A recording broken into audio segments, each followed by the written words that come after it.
పార్టీలని సీట్ల కేటాయింపు పనిలో నిమగ్నమయ్యాయి. అధికారంలో ఉన్న స్వయం శక్తి పార్టీ క్రమం తప్పకుండా గెలుస్తూ వస్తున్న నియోజకవర్గాల్లో చిత్తూరు నియోజకవర్గం ఒకటి. ఇక్కడ సిట్టింగ్ ఎంపీ మహేంద్ర నాయుడు, మాజీ ఎంపీ శేషాద్రి నాయుడు టికెట్ కోసం ప్రయత్నాలు ముమ్మరం చేయడంతో ఇక్కడి రాజకీయ వాతావరణం వేడెక్కింది. ఈ రెండిళ్ల మధ్య వైరం గత కొన్ని దశాబ్దాలుగా నడుస్తోంది. ఈ వైరం ఎన్నోసార్లు ఘర్షణలకు, రక్తపాతాలకు దారితీసింది. అయితే కొంతకాలంగా పార్టీ పెద్దల మధ్యవర్తిత్వంతో రొటేషన్ పద్ధతి ప్రకారం టికెట్ కేటాయించడంతో ఆ ప్రాంతంలో కాస్త ప్రశాంతత నెలకొంది. కానీ ఈ ప్రశాంతతకి భంగం కలిగిస్తూ రొటేషన్ పద్ధతికి విరుద్ధంగా గత ఎన్నికల్లో అత్యధిక మెజార్టీతో గెలిచిన మహేంద్ర నాయుడు వైపే మళ్లీ అధిష్టానం మొగ్గు చూపుతుందన్న ఊహాగానాలు వినిపిస్తూ ఉండడంతో ఉత్కంఠత తారాస్థాయికి చేరుకుంది. దీని పర్యవసానం ఎటు దారి తీస్తుందో వేచి చూడాల్సిందే. నేను ఈ నియోజకవర్గంలో 30 ఏండ్లుగా ఎంపీగా నిలబడి రాజకీయ సన్యాసం తీసుకునోండి. నేనెప్పటికీ మీ ఇద్దరు మంచి కోరేటోండి. సీటు ఎవరికి ఇచ్చినా రెండో వాడికి న్యాయం జరిగేట్టు నేను చూస్తాను. చెప్పండి మంత్రి గారు. హైకమాండ్ కు మీ ఇద్దరంటే గౌరవం ఉంది. గత 4 దఫాలుగా ఈ నియోజకవర్గంలో మన పార్టీ తిరుగులేని మెజార్టీతో గెలిచిందంటే అందుకు కారణం మీ ఇద్దరే.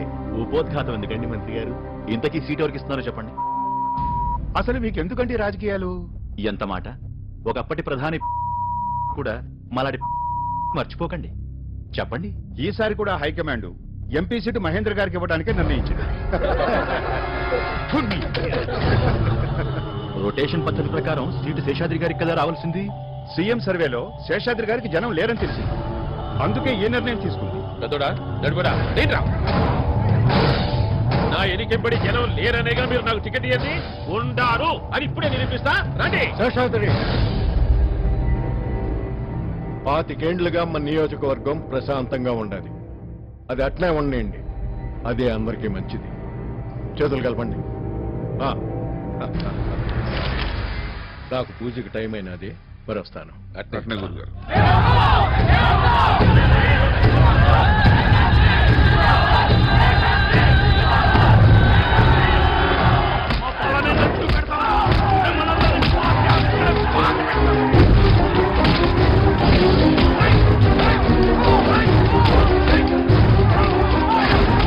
నుంచి బయటపడితే కదా ఆయన ఎంపీ అయ్యేది.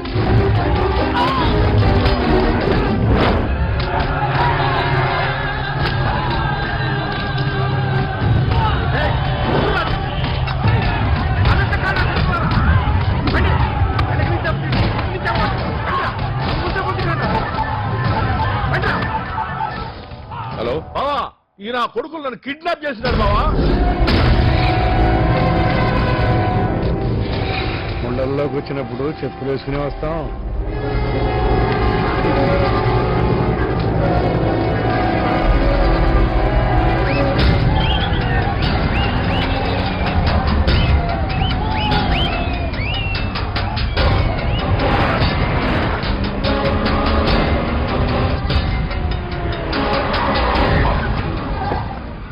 వదిలేండి వాడిని.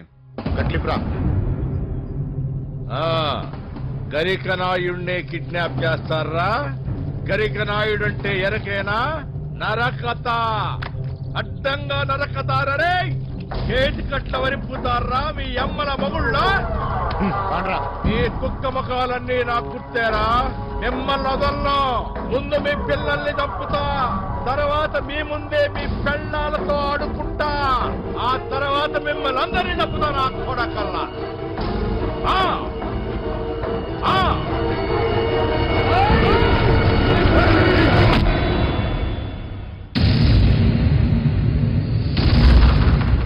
అయ్యో, నన్ను చెల్లిపోయినావయ్యా నా మొగుడా. నా మీద ప్రేమతో నా ఇంటికి ఇల్లరికం వచ్చినావు కదయ్యా. నువ్వు లేకుండా ఈ ఇంట్లో నేను ఎట్టా బతికేదయ్యా, ఎట్టా బతికేది.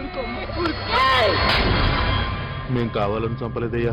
వాడు నోటుకొచ్చినట్టు వాగుతా ఉంటే కొట్టినాము. దానికే వాడు చస్తాడనుకోలేదు. చస్తే చావనన్నయ్య. ఆ శాశ్వతగడు మా అయితే దినం చేస్తాడు, అంతకంటే ఏం చేయలేడు. మన ఇంట్లో జనం దినం కుడితిని లేసే లోపు ఆ ఇంట్లో శవం లేవాలి. మనం అంటుబట్టలు ఇప్పే లోపు అలా అంతు తేల్చాలా. ఆ ఇంట్లో ఒక్క శవం ఉన్నా లేవతే నేను నా బొట్టు శర్మనన్నా శర్మను అంటానే నాకు మాట ఇయ్యి. అప్పుడే నా మొగుడు నేను కాటికి పంపేది. అట్ట కాదు చెల్లెమ్మా అంటే వరకు నా మొగుడుతోనే నేను కాలిపోతానన్నా. కాలిపోతా. ఎంపీ సీటు పోయింది, 100 కోట్ల గనుల కాంట్రాక్ట్ పోయింది. ఇప్పుడు మనిషి పోయాడు. వాడు ఖచ్చితంగా కాక మీద ఉంటాడు. ఆ మహేంద్ర గాడు వారి తమ్ముడు నన్ను నా కొడుకుల్ని ఏం చెయ్యలేక నా బావనెత్తుకుపై చంపినారు. 5 సంవత్సరాల తర్వాత వాళ్ళు మొదలు పెట్టినారు. నేను ముగిస్తా, వాళ్ళంతా చూస్తా. ఆడు మనల్ని ఏం పీకలేడు మామ. వాడు మనల్ని ఏం పేకలేకపోవచ్చు, కానీ బయట ఊళ్ళల్లో ఉన్న మన వాళ్ళని తాకితే మామ చెప్పేది నిజమేనప్ప. 25 ఏళ్ల క్రితం మన మీద పగతో 7వ మద్రాసులో ఉన్న మన బంధువుని చంపినాడు వాడు. మన జాగ్రత్తలో మనం ఉండాలి. అయితే ఇప్పుడు ఏం చేయాలా? మన దగ్గర బంధువులందరినీ తీసుకొచ్చాడు పడేయండి. తెల్లారేసరికి వాళ్ళంతా ఏడే ఉండాలి. కొండా వెళ్ళామే. అయ్యా అజయ్ బాబును కూడా తీసుకురమ్మంటారా? ఏయ్, అవసరం లేదు. ఆడికి ఇంటికి ఏ సంబంధం లేదు. ఏ సంబంధం లేదన్నంత మాత్రాన ఉన్న బంధం తెగిపోదు. మీరు ఒప్పుకున్నా ఒప్పుకోకపోయినా అజయ్ మీ తమ్ముడు కొడుకు. తమ్ముడు బతికున్నప్పుడే లేడనుకున్నాను. వాడిపోయినాక వీడేంది. అజయ్కి ఏదన్నా అయితే ఆ కారణం మీరు కాకూడదు. అది ఆలోచించండి.